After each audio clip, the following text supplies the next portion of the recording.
In this video, we're going to be taking a look at importing our Bluey SVG into Bambu Studio and bringing him to life. So let's do it.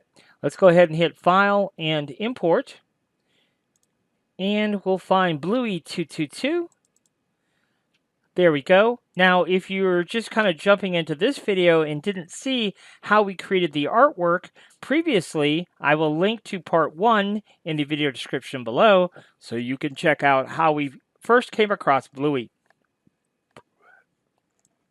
All right, so now what we're going to do is we're going to have to colorize him. So when we brought in the SVG, you could see that we have multiple pieces over here.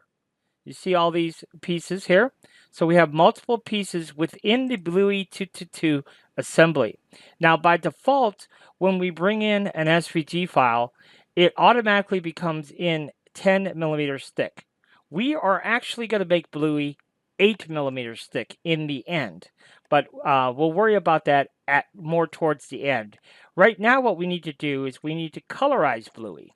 We need to tell Bambu Studio for each part what filament is going to be used to print out Bluey.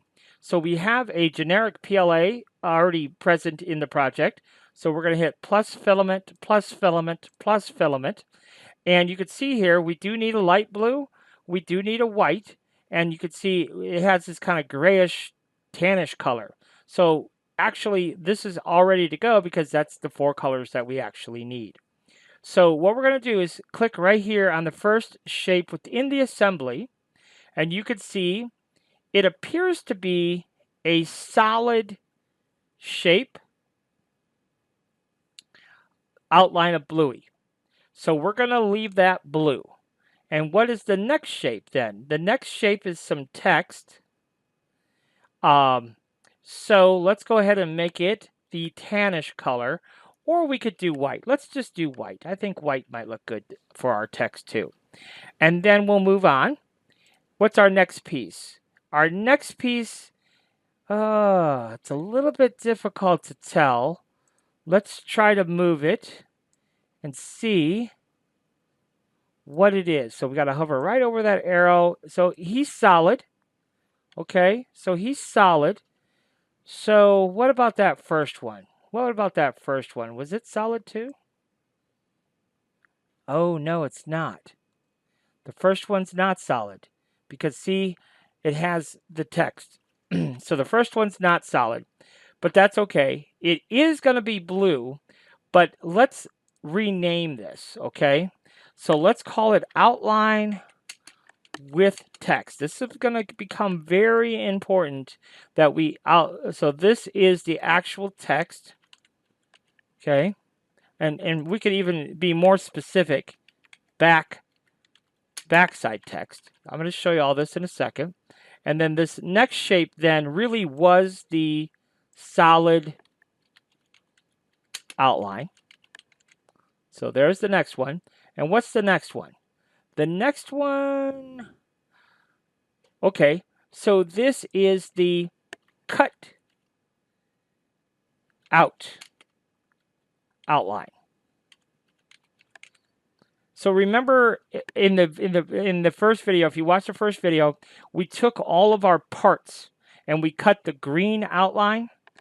So that's what the cutout outline is. And then our next shape then, this is white parts. So it's going to be white. So we're going to go ahead and make that 4. 4 is white. And then, what's the next part? Okay, so this is the tan, or let's call it beige parts. Okay, and of course, beige is 3. So we'll do that for 3. And then our last part then is the light blue parts. And of course, light blue is 2. Okay, so we just hit the 2 key on our keyboard and boom, there you go. All right. Now, he's not looking pretty, is he? He needs some help. And the reason that we are getting this look that we're getting, because at this angle, everything is sitting on one plane. Okay, So that's why it looks a little bit weird right now. But this is where we're going to fix this. But this is really also where we need to put our thinking cap on and understand why we made our artwork the way we made our artwork. What I would like to do is on the back side here, when we flip our medallion over, on the front side, it's just going to be Bluey. But when we look on the back side, we wanted to say, Christmas 2025, love Dad. I wanted to personalize the back side of Bluey here. All right, so this is how it's all going to work. So if we take the outline with text, that's going to be our first thing to print. And the outline with text, how thick do we want to print it? Well, in our case, we want to print that only 1 millimeter thick. Okay, so we'll hit scale and make sure uniform scale is not selected, and we are going to choose 1 millimeter. Boom. So now that particular element is only a millimeter thick. The backside text, we also only want 1 millimeter thick. All right. And then the solid outline, well, the solid outline, we want to print, let me think. We want to print the solid outline. So here's the thing. We want the entire thing, the entire medallion, we want the finished dimension to be 8 millimeters thick. All right. And what we're going to do is we're going to set the text, the back text, to 1 millimeter thick, and all the front colors, we want that to be 1 millimeter thick. So 1 and 1 is 2. So we want this solid piece to be 6. Okay. So this is going to be a little bit confusing until we really get in there and start really studying exactly what's going to happen here. All right. So now the cut outline, we want that to be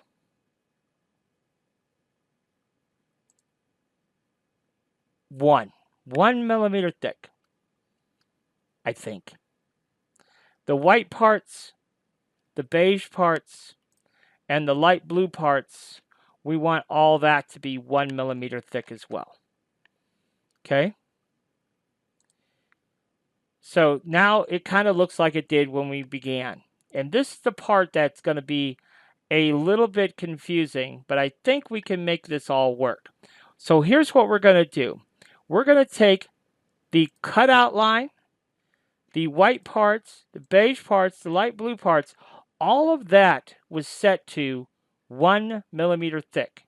So what we're going to do is hit the move tool, and we're just going to move it up quite a bit, just because I want to illustrate a point or two. All right.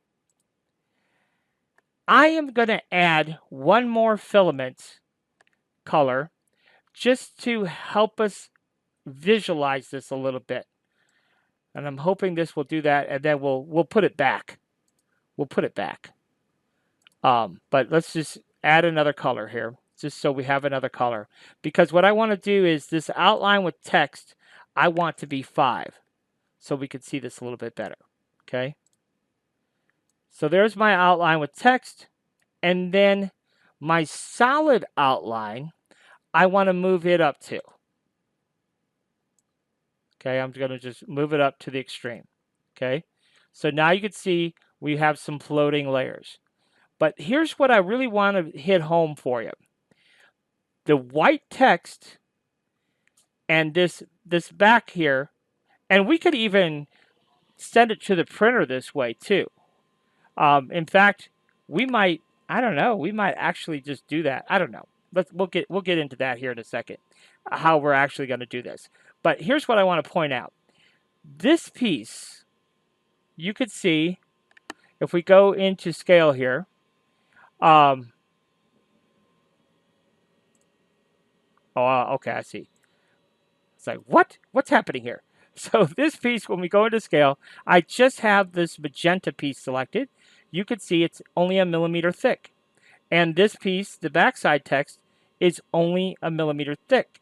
Okay? And that's exactly what we want. The solid outline, which is the piece in the middle, we want that to be 6. 6 and 1 is 7. All right. Now the cut outline and the white parts and the beige parts and the light blue parts, that is all 1 millimeter thick. Okay, so 1, 6, and 1.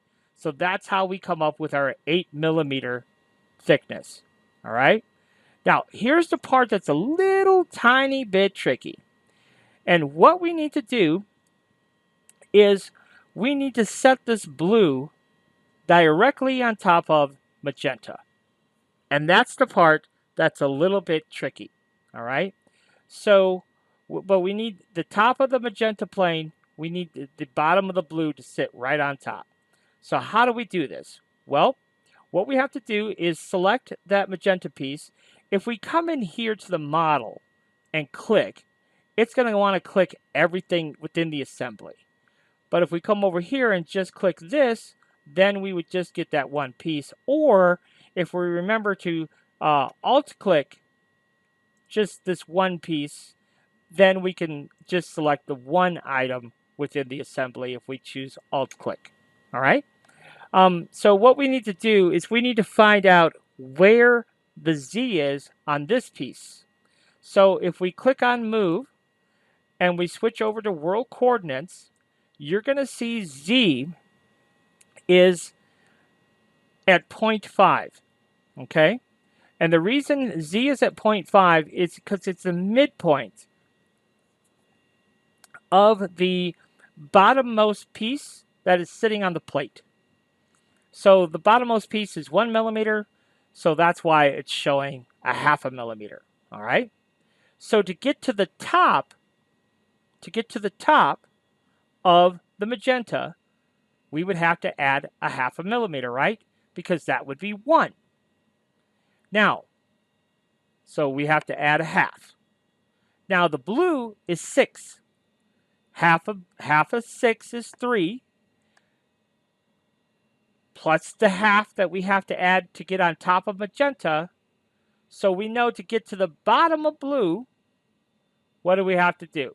To get to the bottom of blue, we have to add 3.5 to a 0.5, which is 4.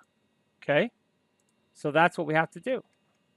So now what we're going to do is we're going to select our solid outline, and we're going to come over here to World Coordinates, and we're going to set that to 4. Now, it should be sitting directly on top of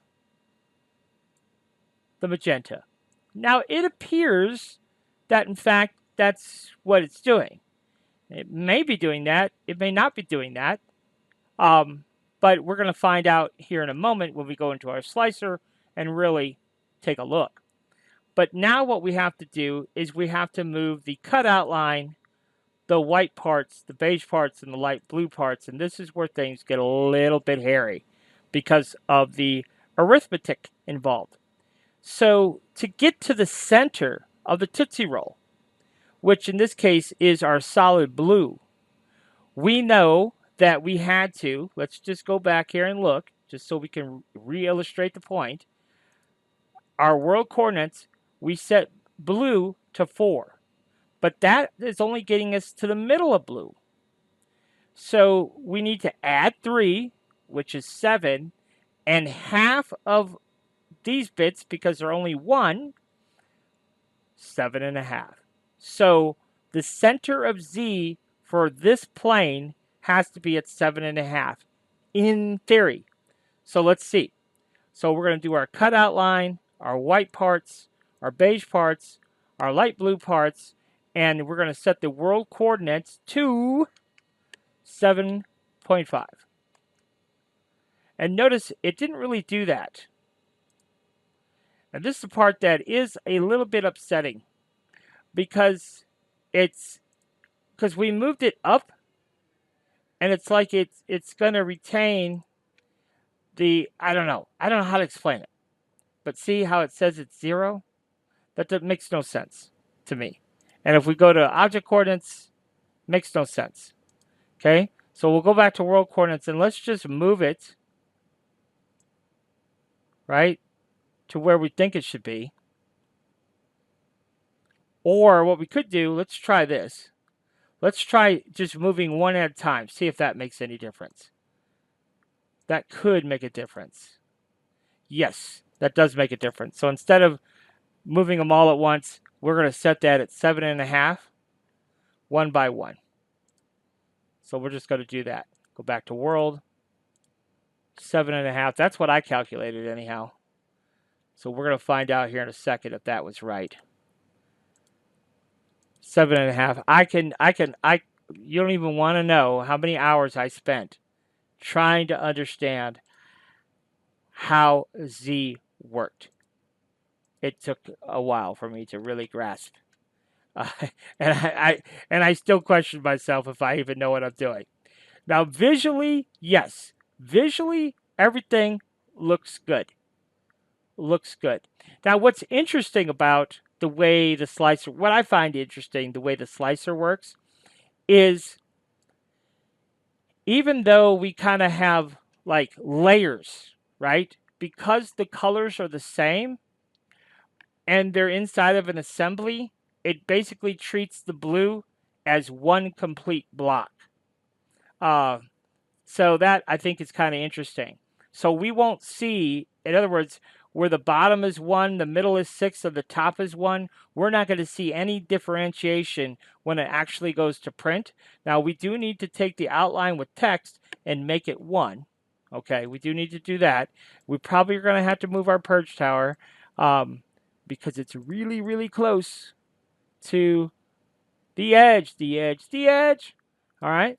So now we should be ready to slice this thing, and it should slice the way we expect it to slice. All right, so let's go ahead and try it and see if we have any kind of luck slicing.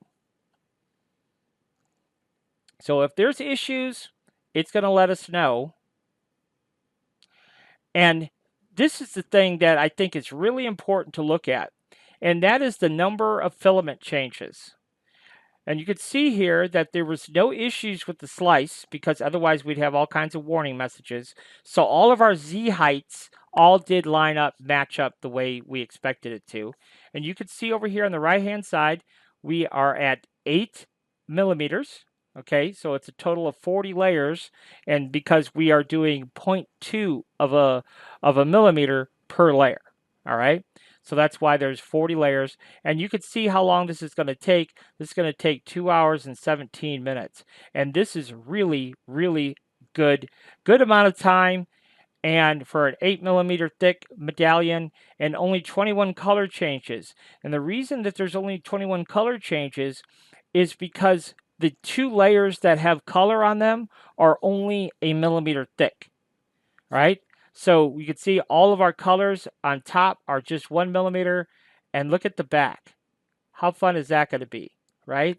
So you see how it says Christmas 2025, love Dad. Isn't that fun? So it just makes it more personal, and I just thought that was kind of fun. So there you go. So that is how we can handle a Bluey. All right, so he's totally ready to go. Now, he's not totally ready to go.